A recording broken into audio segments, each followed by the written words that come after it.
Good morning and welcome to your Farm and Home Show. I'm Kristi and this morning we're visiting with Dr. Jennifer Hunter. She's an Extension Professor and Assistant Director for the Family and Consumer Sciences Program for the University of Kentucky. Good morning, Dr. Hunter. Good morning, Kristi. Thank you so much for having me. It's great to have you on the show. Now, Dr. Hunter, today we are going to be talking about back to school. And with back to school brings many finances. Yes, so I'm excited to be here with you and to be able to talk about kind of just the financial aspects of not really the fall of the year because it's still hot, right, when we start, but we kind of think of back to school as the fall time of the year of kicking off fall sports, school supplies, new shoes, clothes, etc. And what we find is that even the best of budgeters, those people that might write down every expense that they have and do a monthly plan, that they often forget about those occasional expenses. And that's really and truly what we see at this time of year, are kind of that once a year influx of all the school fees. You know, it's just a lot that kind of hits at once. And so we just really want to focus on how do we plan for that as we're going into the new school year. And it can bring stress when we're not planning for these expensive, but we need to remember that it's all for a good cause. So Dr. Hunter, what is the best way that we can plan for this? So really and truly, it's making that list. And I know that that's hard for people, that folks do not like to sit down and write down how much they're going to spend, because then it's staring at you in the face and that number is just kind of glaring at you. But that's the best way to do it, is to try to plan ahead. So if you know today what kind of expenses to expect, and some of those expenses are going to be the same each year. You know, if you always do new shoes at the beginning of the school year, right, then put that on the list. Now, some you might not know yet, such as school fees. It might depend on what classes your kiddo ends up in, right, if they're going to have a supply fee or not. But to make some allowances for those.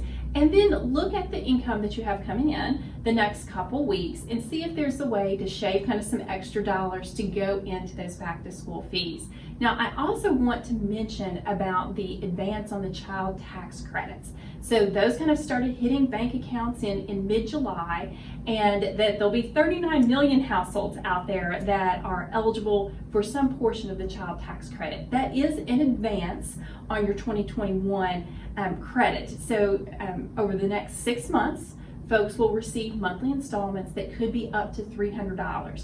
This would be a great use of those dollars. Sometimes when we get those extra dollars deposited in our bank account, we think about it being kind of the fun money, but this would be a great way to plan for those extra dollars that might be coming in as part of your advance on your child tax credit, and use that towards the school supply fees or the back to school clothes or the uniforms or whatever it may be. Now, Dr. Hunter, I know that we have resources through our local extension office if someone needs extra assistance.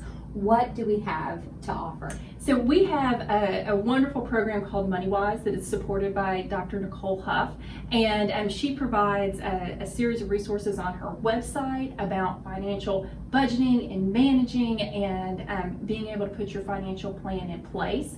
We also have an entire program that focuses specifically on these occasional expenses and managing the occasional expenses. I also want to mention, because I forgot to say this just a minute ago, is that it's important for parents to remember too, you don't have to get everything at once. So even though your kiddo might think that he or she needs the new backpack and the new lunchbox and the new shoes and the new clothes and all the school supply lists, etc., it's okay to spread that out over a couple of months. You know, in our household, we kind of set a rule about backpacks.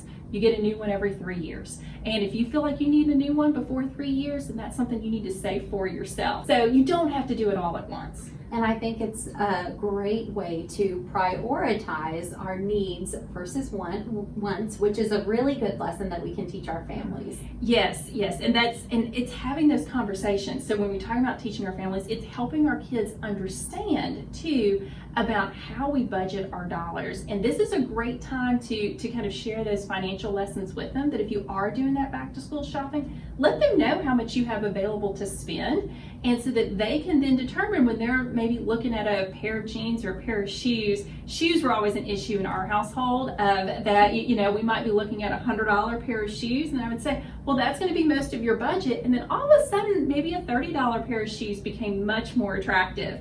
So it's just helping them understand how much is available and letting them budget those dollars for themselves too. So many great points, Dr. Hunter. Thank you for being with us today. Thank you. If you would like more information on back to school spending, be sure to contact your local extension office. Thanks for watching and have a great day.